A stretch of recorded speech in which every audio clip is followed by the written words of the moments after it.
వాయువ్య దిశగా కదులుతూ మరింత బలపడే అవకాశం ఉందని భారత వాతావరణ విభాగం తెలిపింది. నేడు వాయుగుండంగా మారే అవకాశం ఉంది. ఎల్లుండికి తుఫానుగా మారే అవకాశం ఉన్నట్లు కూడా వాతావరణ శాఖ అధికారులు తెలిపారు. ఇక తుఫానుగా మారితే సెన్యార్ను అని ఐఎండీ నామకరణం చేసింది. తుఫాన్ తీరం దాటే ప్రాంతంపై ఇంకా స్పష్టత రాలేదని నిపుణులు చెప్తున్నారు.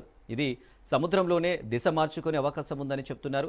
దీని ప్రభావంతో ఈ నెల 28 నుంచి డిసెంబర్ 1 వరకు రాష్ట్రంలోని కొన్ని ప్రాంతాల్లో తేలికపాటి నుంచి ఓ మోస్తరు వర్షాలు కురిసే అవకాశం ఉందని విపత్తుల నిర్వహణ సంస్థ తెలిపింది.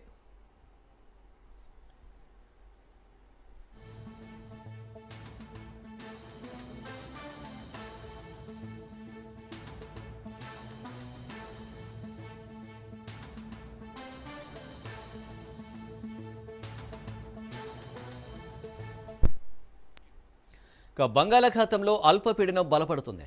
వాయువ్య దిశగా కదులుతూ మరింత బలపడే అవకాశం ఉందని భారత వాతావరణ విభాగం తెలిపింది. నేడు వాయుగుండంగా మారే అవకాశం ఉంది. ఎల్లుండికి తుఫానుగా మారే అవకాశం ఉన్నట్లుగా వాతావరణ శాఖ అధికారులు అయితే తెలిపారు. ఇక తుఫానుగా మారితే సెన్యార్ అని ఐఎండీ నామకరణం చేయనుంది. తుఫాన్ తీరం దాటే ప్రాంతంపై ఇంకా స్పష్టత రాలేదని నిపుణులు చెబుతున్నారు. ఇది సముద్రంలోనే దిశ మార్చుకునే అవకాశం ఉందని చెప్తున్నారు. దీని ప్రభావంతో ఈ నెల 28 నుంచి డిసెంబర్ 1 వరకు రాష్ట్రంలోని కొన్ని ప్రాంతాల్లో తేలికపాటి నుంచి ఓ మోస్తరు వర్షాలు కురిసే అవకాశం ఉందని విపత్తుల నిర్వహణ సంస్థ తెలిపింది.